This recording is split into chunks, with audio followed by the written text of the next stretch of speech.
But now I'm found, was blind, but now I see.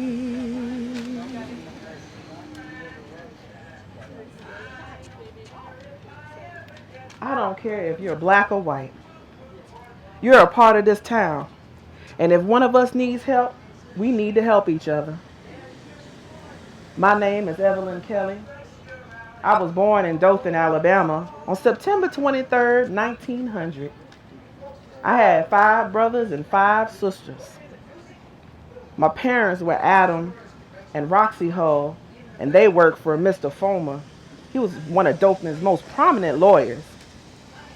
Mr. and Mrs. Fulmer had a daughter named Evelyn, and that's where my name came from. I moved to Crestview when I was a little girl, and when I grew up, I married John Kelly. He moved us to Munson and later on to Central Florida, but we loved Crestview. So I begged them to come on back, and that's just what we did. All roads lead back to Crestview, don't it? I still remember some things. Like when on my 21st birthday, there were these 2 young black men who were convicted of murder, and they were hung right outside the courthouse right here on the lawn. It was a public hanging, and they had 10,000 people in attendance. You think the traffic's bad now? Think about that day. That was 1921. Did you know that was the last public hanging they had in the state of Florida? Before they got it outlawed. We learned a lot that day. Ponzo, one of the young men that was killed or hung, he learned about forgiveness. He wrote a letter and read it to the crowd. And he said he just wanted people to learn from their mistakes and turn to God. So you can always almost call it a revival. They weren't from here, but it impacted us a lot. It's hard for a black woman to get a good job back then. During a spell, I worked in people's homes. I cooked and I cleaned and took care of the children. There was a time where I worked about 3 jobs, 5 days a week, just for $9 a week. I made dinner for the Weisbergs. I cleaned the women's clubhouse. And then I cleaned the Hawks' cabin. They over there off of Old Spanish Trail. Over there off of the east side. I think y'all call it Highway 90. Y'all know where that's at? There you go. Did you meet Mr. Pearl Adams yet? He's a fine man, ain't he? I think I can hear him now. Maybe not.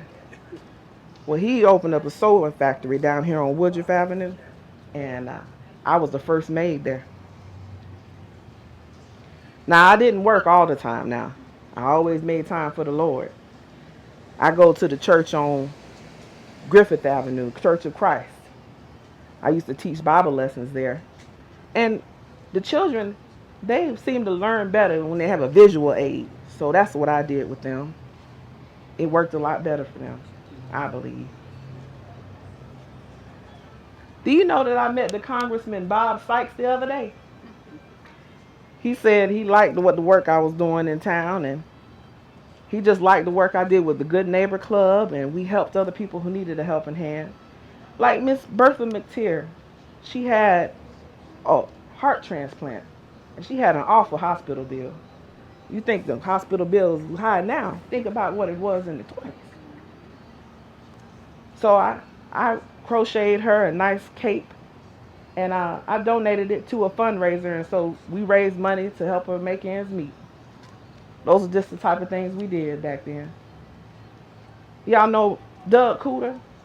He owned a radio station. Well, every year he would do a senior citizens picnic, but it was only for white folks. So what I did was I went to all the businesses downtown, and I asked them for money, and we ended up sponsoring our own picnic. But it wasn't just for black people. It was for anybody. Now, that was before a council on aging was formed. And after that, I went ahead and set up the senior centers in Baker, Blackman. It is called Blackman. And Rock Hill.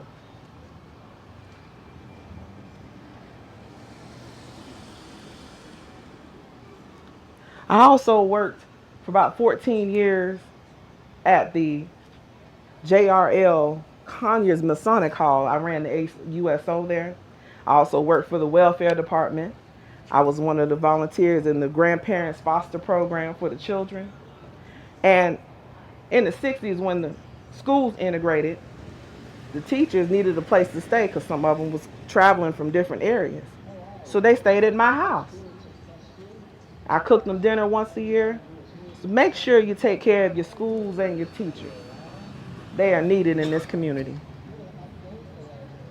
Well, I don't get around too much right now. I just get to crocheting and going fishing. But I'm tired. But make sure you stay busy and you stay connected. I make sure I stay connected with everybody in Crestview. I sure thank y'all for coming. And it does good for an old soul to have these callers come visit me. Thank you.